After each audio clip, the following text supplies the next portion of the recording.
ಇದು ಕೆಂಪೇಗೌಡರ 517ನೇ ಒಂದು ಜಯಂತ್ಯೋತ್ಸವವನ್ನು ಬಹಳ ಅದ್ದೂರಿಯಾಗಿ ಸುಮಾರು 4 ಕಿಲೋಮೀಟರ್ಗಳ ಕೆಂಪೇಗೌಡರ ಶೋಭಾಯಾತ್ರೆಯನ್ನು ಇವತ್ತು ಮಾಡಿದ್ದೇವೆ. ಬಹಳ ಅದ್ಭುತವಾದ ಪ್ರತಿಕ್ರಿಯೆ. ಸುಮಾರು 2,500-3 ಸಾವಿರ ಜನರಷ್ಟು ಇವತ್ತು ಪ್ರಾರಂಭ ಮಾಡಿದಂತ ಸಂಖ್ಯೆ. ಕಟ್ಟಕಡೆಗೆ ಬರುವಾಗ ಸುಮಾರು 1,500 ಸಾವಿರ ಜನ ಈ ಸುಡು ಬಿಸಿಲಲ್ಲಿ ಇದ್ದಾರೆ. ಅದು ಬಹಳ ಸಂತೋಷ. ಯಾಕಂದ್ರೆ ಬೆಂಗಳೂರು ಕಟ್ಟಿ ಬೆಳೆಸಿದಂತ ನಾಡಪ್ಪ ಕೆಂಪೇಗೌಡರು ಕೇವಲ 4 ಗಡಿಗೋಪುರಗಳನ್ನಿಟ್ಟು ಬೆಂಗಳೂರನ್ನು ಪ್ರಾರಂಭ ಮಾಡಿದರು. ಸುಮಾರು 61 ವರ್ಷಕ್ಕೂ ಹೆಚ್ಚು ಕಾಲ ಬೆಂಗಳೂರಿನ ಆಳ್ವಿಕೆ ಮಾಡಿದಂತ ಪ್ರಭುಗಳು ಇವತ್ತು ಬೆಂಗಳೂರು ವಿಶ್ವದಲ್ಲೇ ಗುರುತಿಸುವಂತಹ ನಮ್ಮ ಬೆಂಗಳೂರು ನಗರ. ಈ ಬೆಂಗಳೂರು ನಗರವನ್ನು ಹುಟ್ಟುಹಾಕಿದಂತಹ ಕೆಂಪೇಗೌಡರಿಗೆ ಇವತ್ತು ನಾವು ಅವರ ಪಾದಗಳಿಗೆ ನಮನವನ್ನು ಅಂತ ಕೆಂಪೇಗೌಡರ ಹಲವಾರು ಜನರಿಗೆ ನಾವು ಪ್ರಶಸ್ತಿಯನ್ನು ಕೊಟ್ಟಿದ್ದೇವೆ ಈಗಾಗಲೇ. ಅದೇ ರೀತಿ ಜಾತಿವಾರು ವ್ಯಾಪಾರಕ್ಕೋಸ್ಕರ ಪೇಟೆಗಳನ್ನು ನಿರ್ಮಾಣ ಮಾಡಿ, ವ್ಯವಸಾಯಕ್ಕೋಸ್ಕರ ಕೆರೆ ಕುಂಟೆಗಳನ್ನು ಪ್ರಾರಂಭ ಮಾಡಿ, ಅನ್ನಕ್ಕೋಸ್ಕರ ಅನ್ನ ಚಿತ್ರಗಳನ್ನು ಪ್ರಾರಂಭ ಮಾಡಿ ಹಸಿವು ನೀಗಿಸುವಂತ ಮಹತ್ ಕಾರ್ಯವನ್ನು ಮಾಡಿದವರು ನಾಡಪ್ರಭುಗಳು. ಹಲವಾರು ಪಂಡಿತರುಗಳನ್ನು ಕರೆಸಿ ಹಲವಾರು ವಿದ್ಯಾರ್ಥಿಗಳಿಗೆ ಉಚಿತ ವಿದ್ಯಾಭ್ಯಾಸವನ್ನು ಕೊಟ್ಟವರು ನಾಡಪ್ರಭುಗಳು. ಅಂತ ಪ್ರಭುಗಳ 517ನೇ ಜನ್ಮ ದಿನೋತ್ಸವವನ್ನು ನಾವೆಲ್ಲರೂ ಸೇರಿ ಆಚರಣೆ ಮಾಡ್ತೇವೆ ಅಂದ್ರೆ ನಮ್ದು ಪೂರ್ವ ಜನ್ಮದ ಪುಣ್ಯ ಅಂತ ನಾನು ಈ ಸಂದರ್ಭದಲ್ಲಿ ಹೇಳಕ್ ಇಷ್ಟಪಡ್ತಾ ಇದ್ದೇನೆ. ಬಂದಂತ ಎಲ್ಲ ನನ್ನ ಕಾರ್ಯಕರ್ತರಿಗೆ, ಎಲ್ಲ ನಮ್ಮ ಭಾಜಪದ ಪದಾಧಿಕಾರಿಗಳಿಗೆ, ಪಕ್ಷದ ಕಾರ್ಯಕರ್ತರಿಗೆ, ಕೆಂಪೇಗೌಡರ ಅಭಿಮಾನಿಗಳಿಗೆ ಎಲ್ಲರಿಗೂ ಮತ್ತೊಮ್ಮೆ ಅವರ ಪಾದಗಳಿಗೆ ನನ್ನ ನಮಸ್ಕಾರ ಹೇಳ್ತಾ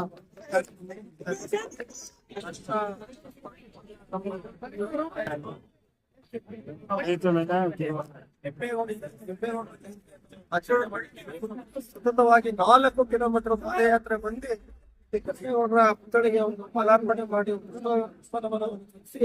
ಎಲ್ಲ ಭಾಜಪದ ಕಾರ್ಯಕ್ರಮಗಳು ಸಹ ಇಲ್ಲೇ ಸತತವಾಗಿ 4 ಅವರಿಂದ ಇಲ್ಲೇ ಅನ್ನದಾನ ದಾಸೋಹ ಮಾಡಿದ್ದಾರೆ. ನಮ್ಮ ರಾಜು ಅವರ ನೇತೃತ್ವದಲ್ಲಿ ಮತ್ತು ಬಡ ಮಕ್ಕಳಿಗೆ ವಿದ್ಯಾಭ್ಯಾಸಗಳಾಗಿತ್ತು. ಬೇರೆ ದೇಶಗಳಲ್ಲಿ ವಾರ್ಡ್ಗಳಲ್ಲಿ ಏನೇ ಕಾರ್ಯಕ್ರಮ ಅದು ರಾಜು, ಬಾಲಾಜಿ, ವೀರಯ್ಯ ಎಲ್ಲರೂ ಸೇರಿ ಮುಗಿಸ್ಕೊಂಡು ಕಾರ್ಯಕ್ರಮ ಮಾಡ್ತಿದ್ದಾರೆ. ನಮಸ್ಕಾರ. ಎಲ್ಲ ಮತದಾನ ಪ್ರಮುಖರಿಗೆ ಹಾಗೂ ಸೇರಿದಂತೆ ಎಲ್ಲ ಪ್ರಮುಖರಿಗೆ ಧನ್ಯವಾದ ಇಷ್ಟಪಡ್ತೀನಿ. ಇವತ್ತು ನಮಗೆ ಎಲ್ಲ ಹೆಮ್ಮೆಯಾದ ದಿವಸ.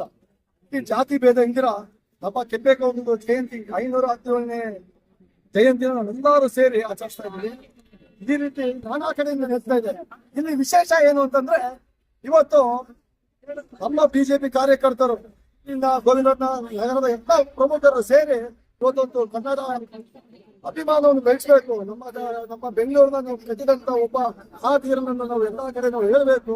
ಅವರ ಒಂದು ಏನು ಅವ್ರ ಶ್ರಮ ಇತ್ತು ಅದನ್ನ ಎಲ್ಲರನ್ನು ತಲುಪಿಸ್ಬೇಕು ಅಂತ ನಮ್ಮ ಕ್ರಾಂತಿರಾಜಣ್ಣ ಆಗಿರ್ಬೋದು, ನಮ್ಮ ದೊಡ್ಡ ನಮ್ಮ ಮಂಜಣ್ಣ ಆಗಿರ್ಬೋದು, ನಮ್ಮ ವೇಲೋಣ್ಣ ಆಗಿರ್ಬೋದು, ಸಿಂಗೂರು ಆಗಿರ್ಬೋದು, ಮಂಜಣ್ಣ ಆಗಿರ್ಬೋದು, ಇನ್ನು ಹಲವಾರು ನಾಯಕರು ಎಲ್ಲ ಸೇರಿ ಒಂದು ಎಲ್ಲರಿಗೂ ತಲುಪುವಂತ ಏನೋ ಒಂದು ರೂಪರೇಷ ಮಾಡಿ ಇದೊಂದು ಕಾರ್ಯಕ್ರಮ ಮಾಡ್ಬೇಕಂತ ಸುಮಾರು ಒಂದು 2 ವಾರಗಳ ತನಕ ಎಲ್ಲರೂ ಕೈ ಜೋಡಿಸಿ ಇದೊಂದು ನಾನು ಇದೀನಿ ನೀವೆಲ್ಲ ಮಾಡಿ ಅಂತ ಹೇಳಿ ನಮ್ಗೆಲ್ಲ ಶಕ್ತಿ ತುಂಬಿ ಇದೊಂದು ಕಾರ್ಯಕ್ರಮವನ್ನು ಅದ್ದೂರಿಯಾಗಿ ಮಾಡಿದ್ದಾರೆ. ಸುಮಾರು ಸಾವಿರಾರು ಸಂಖ್ಯೆಯಲ್ಲಿ ಜನ ಬಂದು ನಡೆದಿದ್ದಾರೆ.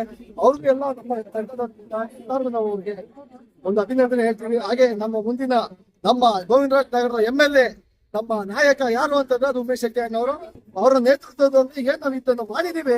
ಒಂದು ಕೆಂಪೇಗೌಡ ಜಯಂತಿನ ಎಲ್ಲರೂ ಕೂಡ ಒಂದು ಕೊಟ್ಟಿದ್ದಾರೆ ನಮ್ಗೆ. ಅದೇ ಒಂದು ಸಂತೋಷ ಅಂತ ಹೇಳಕ್ ಇಚ್ಛೆ ಪಡ್ತೀವಿ.